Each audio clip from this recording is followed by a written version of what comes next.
Hello dear students, तो बेटे आज की क्लास शुरू कर रहे हैं। आज हमें क्या पढ़ना था? आज हमें ब्लैक बॉडी रेडिएशंस के बारे में पढ़ना है। देखो, ब्लैक बॉडी रेडिएशंस के बारे में पढ़ने से पहले हमें इलेक्ट्रोमैग्नेटिक स्पेक्ट्रम के बारे में पता होना चाहिए। इलेक्ट्रोमैग्नेटिक स्पेक्ट्रम क्या होता है? जिसमें हमने पढ़ा होगा जक्सू V I M R, gamma rays, X rays, ultraviolet rays, visible rays और infrared, microwave and radio waves. वो वाली जो रेज अपनी एक स्पेक्ट्रम पर लाई करती हैं उसे बोलते हैं इलेक्ट्रोमैग्नेटिक स्पेक्ट्रम। ठीक है, तो उस स्पेक्ट्रम के बारे में हमें पता होना चाहिए। देखो, यहाँ पे हमारी क्या होती है, वेवलेंथ ज़्यादा होती है, तो यहाँ पे वेवलेंथ हमारी कम होती चली जाती है और जो एनर्जी होती है वो हमारी क्या होती है, इंक्रीज़ होती है। कहाँ? रेडियो से अपने पास ये गामा रेज तक। ये इनकी क्या होती है, फ्रीक्वेंसी रेंज है। जैसे फ्रीक्वेंसी सबसे ज़्यादा किसकी होती है? गामा रेज की। और रेडियो वेव्स की फ्रीक्वेंसी सबसे कम होती है। ठीक है, फ्रीक्वेंसी और वेवलेंथ एक दूसरे के अपोजिट होते हैं, तो आपको पता ही होगा। ठीक है, यहाँ पे हमारी क्या हो रही है, शॉर्ट वेवलेंथ है इनकी। यहाँ पे जो ये वेव्स है इनकी क्या है, जो वेवलेंथ है वो लॉन्ग वेवलेंथ है। ठीक है, अब इनके बारे में हम क्यों पढ़ रहे हैं? देखो, जो हमारी आइज़ है ना वो सिर्फ विजिबल के लिए सेंसिटिव होती है। मतलब जो विजिबल है वो हमारा क्या होता है, उसमें 7 कलर्स विबग्योर होते हैं। तो उन्हीं जो हमारी जो फ्रीक्वेंसी रेंज है, इस फ्रीक्वेंसी रेंज के लिए ही हमारी आइज़ इन रेडिएशंस को शो कर पाती है, सी कर पाती है, सॉरी। ठीक है, तो इससे ज़्यादा जिनकी फ्रीक्वेंसी हो जाए और इससे कम जिनकी फ्रीक्वेंसी हो जाए उनको ये नहीं देख पाती है। ठीक है, जैसे हमारी जो आइज़ होती है किन के लिए सेंसिटिव होती है, हमारी 7 × 10⁻14 हर्ट्ज टू 4 × 10⁻18 हर्ट्ज, यानी कि विजिबल जो अपना रीजन आता है स्पेक्ट्रम में उसी को शो सी कर पाती है। ठीक है, अब देखो, जैसे हम इसको ऐसे भी समझ सकते हैं, जो हमारे पास लीफ होता है, ये हमारे पास ग्रीन लीफ है, तो ये हमारे पास जो ग्रीन लीफ है, मान लो जो हमारे पास वाइट लाइट आ रही है, वाइट लाइट में क्या 7 कलर्स होते हैं। ये अपना रेड है, ऑरेंज है, ये येलो है। भाई मेरे पास था नहीं तो मैंने ऐसे ही शो कर दिया। ये येलो है, this is green and this is blue. ये अपना विबग्योर है, यहाँ पे ये पिंक है। ठीक है, ये वॉयलेट है। तो हमारे पास क्या आ जाएगा, यहाँ पर वॉयलेट आएगा। ठीक है, तो ये अपना देख लेना, ये हमारे 7 कलर्स हैं। तो 7 कलर्स में हमें सिर्फ ग्रीन कलर ही क्यों दिखाई देता है? क्योंकि जो ये हमारे पास लीव्स होता है, ये ग्रीन सरफेस जो होता है इसका, ये बाकी सारी लाइट्स को क्या है, अब्जॉर्ब कर लेता है और सिर्फ किसको एमिट आउट करता है, ये सिर्फ ग्रीन कलर को एमिट आउट करता है। इसलिए जो हमारी आइज़ होती है वो सिर्फ ग्रीन कलर को देख पाती है। इस कॉन्सेप्ट को एक बार ऐसे भी समझो, ये हमारे पास एक ब्लैक बॉडी है, ये हमारे पास ब्लैक बॉडी नहीं बोल सकते, कोई भी ब्लैक बॉल है, ये समझ लो।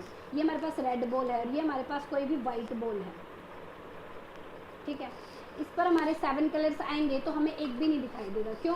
क्योंकि ये 7 के 7 कलर्स को एब्जॉर्ब कर लेती है। यहाँ पर जब हमारे 7 कलर्स आएंगे तो सिर्फ हमें रेड कलर देता है, क्योंकि ये सिर्फ सारे कलर्स को एब्जॉर्ब कर लेती है सिवाय रेड कलर के। वाइट लाइट जो होते हैं, वाइट जो बॉल है वो 7 के 7 कलर्स को क्या है, एमिट आउट कर देती है। तो यानी कि इससे कितने रिफ्लेक्ट होंगे, ऑल कलर्स होंगे विबग्योर सारे। अब देखो, जो हमें अभी तक भी वैसे हम पढ़ के आए होंगे जो अपनी लोअर क्लासेस से, कि जो ब्लैक बॉडी है वो सारे कलर्स को एब्जॉर्ब कर लेती है। तो जो ब्लैक बॉडी है, जो अब हम ब्लैक बॉडी पढ़ रहे हैं, क्या वो ब्लैक बॉडी और जो ब्लैक कलर्ड ऑब्जेक्ट होता है वो सेम होता है? बिल्कुल नहीं होता है।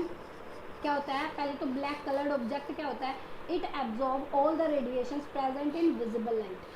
ये विजिबल लाइट रीजन में अभी हमने पढ़ा ना, जिसकी फ्रीक्वेंसी रेंज कितनी होती है, 4 × 10⁻14 हर्ट्ज टू अपने पास होता है 4 × 10⁻18 हर्ट्ज तक।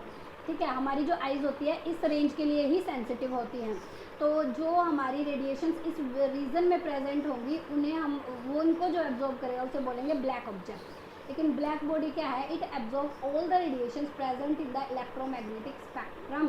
यानी कि यहाँ पर जक्सू V I M R, gamma rays, X rays, ultraviolet, visible, infrared, micro, radio, इन सब रेज को जो एब्जॉर्ब कर लेती है उस बॉडी को बोलते हैं हम ब्लैक बॉडी।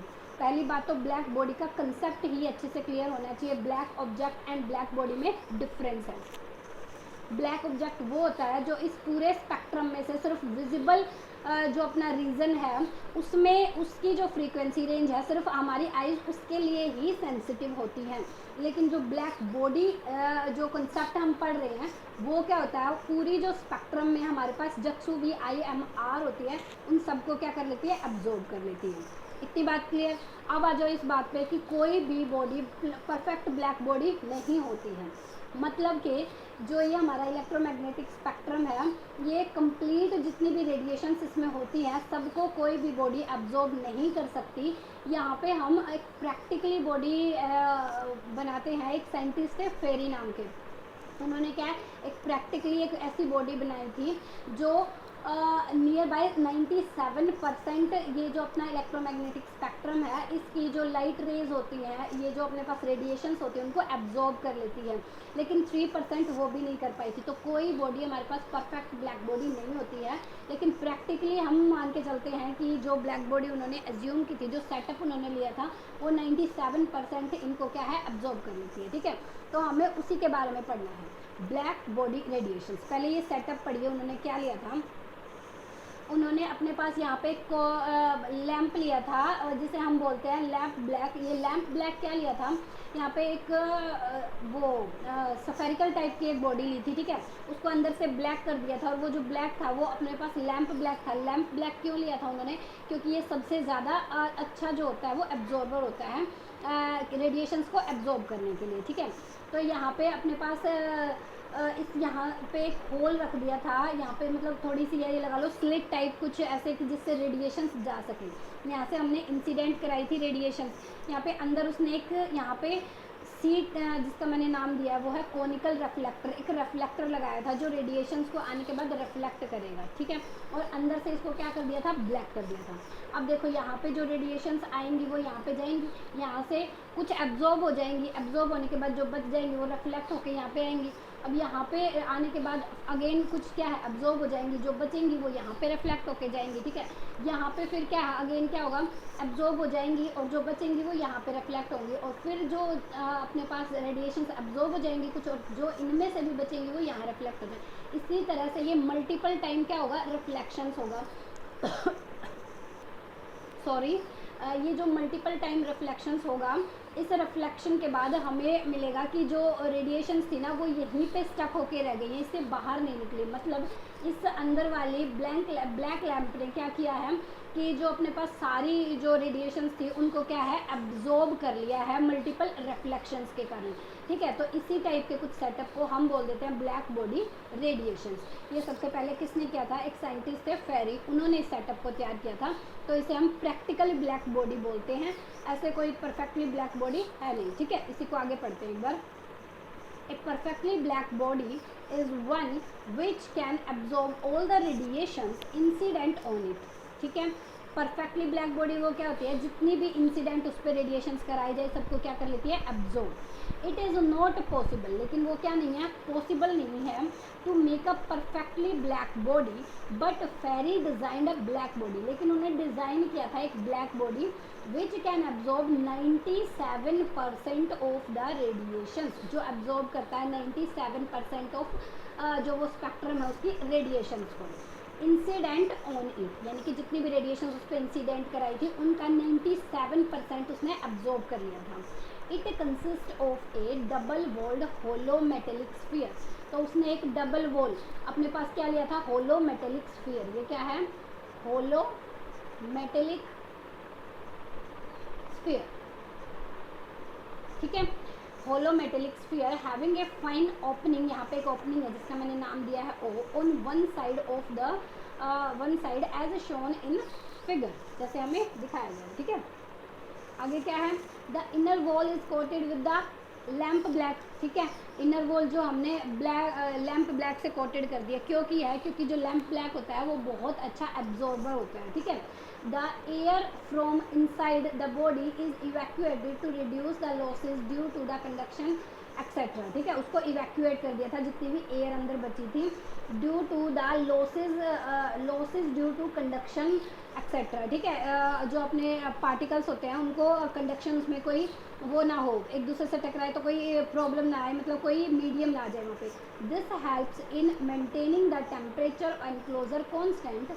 एक कोनिकल रिफ्लेक्टर, वहाँ पे कोनिकल रिफ्लेक्टर लगाया है, is fitted in front of the opening hole, कि डायरेक्ट जहाँ पे अपना ओपनिंग होल है वहाँ से इंसिडेंट लाइट जाएगी और डायरेक्ट हमारा कोनिकल रिफ्लेक्टर पे टकराएगी, वहाँ पे जितनी एब्जॉर्ब होगी हो जाएंगी, उनके बाद जितनी जो बच जाएंगे वो क्या हो जाएंगे, रिफ्लेक्ट, और उसके बाद क्या होगा, इसका मल्टीपल रिफ्लेक्शंस होगा, और फाइनली हमें मिलेगा कि इस मल्टीपल रिफ्लेक्शंस के बाद जो हमारे पास रेडिएशंस गई थी वो अंदर ही स्टक होकर रहेगी। इट मीन्स उसने सारी रेडिएशंस को क्या है, एब्जॉर्ब कर लिया है। When any radiations enter the opening hole हो, it suffers multiple reflections, वो क्या करेगी, multiple reflections is absorbed, so as most of the 97% of radiations incident on it are absorbed, कितना है, 97% क्या हो गई, absorb कर ली गई।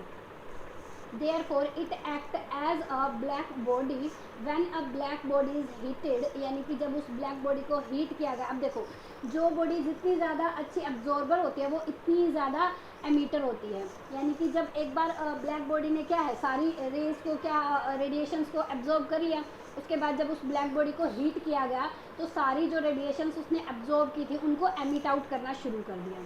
तो क्या है, therefore it act as a black body when a black body is heated, it emits all the type of radiations, तो उसने क्या कर दिया, एमिट करना शुरू कर दिया all the type of radiations, जिसे हम बोलते हैं ब्लैक बॉडी रेडिएशंस, यानी कि उससे निकलने वाली जो रेडिएशंस होती हैं उनको फिर हम बोलेंगे ब्लैक बॉडी रेडिएशंस। ये कॉन्सेप्ट अच्छे से समझ आना चाहिए भाई, बहुत अच्छे से, ठीक है। क्या है अब, energy distribution in the spectrum of black body radiations, energy कैसे डिस्ट्रीब्यूट होगी, देखो भाई, एनर्जी और वेवलेंथ के बीच में हम ये ग्राफ देखते हैं, यहाँ पे अपना जो हमें विजिबल जो होता है उनकी जो वेवलेंथ होती है, विजिबल जो रीजन अपना होता है, यानी कि हमारी आइज़ जिन्हें देख सकती हैं वो 400 से 700 तक ही देख सकती है, ठीक है, 400 नैनोमीटर से 700 नैनोमीटर, तो मैंने 400 और 700 के बीच में, ठीक है, क्या लिखा है, विग्योर, हम इन सारे कलर्स को देख सकते हैं, ठीक है। अब देखो इसको ना तुम एक एग्जांपल से समझो, ध्यान से सुनना, एक एग्जांपल, जब आयरन की एक रोड लो, ठीक है, उसको हम थोड़ा सा टेम्परेचर उसका इंक्रीज़ कराते हैं, तो उसके कलर में कुछ ज़्यादा फ़र्क नहीं पड़ता, तो जो उसका ग्राफ आएगा ना उस टाइम पे समथिंग इस टाइप का कुछ ग्राफ होगा, ठीक है। जब मान लो उसको थोड़ा और हीट कराएंगे तो वो क्या है, रेड होना शुरू हो जाएगा, मतलब डल सा हो जाएगा, ब्लैक डल, ठीक है। फिर उसके बाद वो और हीट, उसका टेम्परेचर इंक्रीज़ कराएंगे तो वो थोड़ा रेड होना शुरू हो जाएगा, और टेम्परेचर इंक्रीज़ कराएंगे तो वो चेरी रेड हो जाएगा, और टेम्परेचर इंक्रीज़ कराएंगे तो ऑरेंजिश शेप, ऑरेंजिश होना शुरू हो जाएगा, और उसको टेम्परेचर इंक्रीज़ कराएंगे तो क्या है, वो येलोइश होना शुरू हो जाएगा। अगेन फिर हम टेम्परेचर इंक्रीज़ कराते कराते ऐसे एक टाइम ऐसा आएगा हमें शार्प वाइट दिखना वो शुरू हो जाएगा। जब हम उस आयरन रोड का टेम्परेचर इंक्रीज़ कराते जाएंगे तो एक टाइम ऐसा आएगा बेटा कि जब हमें वो जो शार्प वाइटिश दिखना शुरू हो जाएगा, तो क्या है अपने पास, जब वो उसका टेम्परेचर इंक्रीज़ कराते जाएंगे वो तो जो ग्राफ फॉल करेगा वो समथिंग इस टाइप का कुछ ग्राफ आएगा, ठीक है। यहाँ पे मान लिया टेम्परेचर T1 था, T2, T3, T5, T6, T7, यानी कि सबसे ज़्यादा हाईएस्ट टेम्परेचर अपना T7, then T6, then T5, then T4 and so on, ठीक है। ये अपने पास आ गया। तो ये देखो अब हर एक ग्राफ के लिए अपनी एक पीक है, लैम्डा मैक्सिमम। यहाँ पे फिर से ये जो ग्राफ है ये इसकी अलग पीक है, इसकी अलग पीक है, ये जो ग्राफ है इसकी अलग पीक बन के आ रही है, ये जो ग्राफ है इसकी अलग पीक मतलब ये जो पीक क्या है यहाँ पे, ये अपनी एनर्जी वैल्यूज़ है, यानी कि यहाँ पे इसकी क्या है, लैम्डा मैक्सिमम है इस पीक के लिए। तो क्या होगा हमारे पास, टेम्परेचर के साथ कैसे रिलेट कर रही है, ये इन्वर्सली प्रोपोर्शनल, मतलब यहाँ पे टेम्परेचर सबसे कम है इस ग्राफ में, तो यहाँ पे ये क्या है अपने पास मैक्सिमम है, फिर वो पीक क्या है, डिक्रीज होती जा रही है, ठीक है ना। ये देखो एक डिक्लाइन मोड आता जा रहा है इसमें। तो क्या है, at each temperature of black body there is a lambda maximum for which E lambda is maximum, जिसके लिए E lambda यानी कि एनर्जी भी उसकी क्या होगी, मैक्सिमम। लैम्डा मैक्सिमम है ये, is inversely proportional to temperature. वो कैसे है, इन्वर्सली प्रोपोर्शनल है टेम्परेचर के।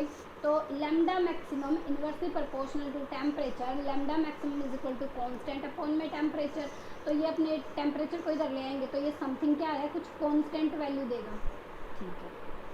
अब देखो एनर्जी उस टाइम मैक्सिमम आ रही है तो जो एनर्जी मैक्सिमम आ रही है यानी कि ई लैम्डा के साथ जो टेम्परेचर का जो रिलेशन होगा T⁴ में मिला है, यानी कि यहाँ पे जो भी वैल्यूज़ आ रही है उनको सोल्व करके एनर्जी के रिस्पेक्ट में और टेम्परेचर के रिस्पेक्ट में जब उनको सोल्व करेंगे तो इन दोनों के बीच में कुछ ये वाला रिलेशन हमारी ऑब्जर्वेशन से आया, और इसी रिलेशन को हम स्टीफन्स बोल्ट्जमैन लॉ भी बोल देते हैं। क्या है ये? The area under each wave represents the total energy emitted by the black body. ठीक है ना, उस कर्व के लिए मान लो ये वाली कर्व है तो इसके अंदर जितना भी एरिया आया है ये इसकी एनर्जी को रिप्रेजेंट कर रहा है कि इतनी एनर्जी की रेडिएशन उसने एमिट आउट की है। ठीक है, emitted by the black body at a given temperature, this area is found to increases directly as the fourth power of the absolute temperature of the black body, और इसे ही बोलते हैं Stephen's Boltzmann constant.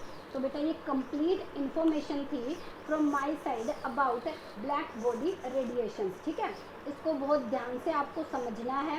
आपको समझ में ना आए तो आप मेरे से कंसर्न कर सकते हो, अपने डाउट्स ले सकते हो।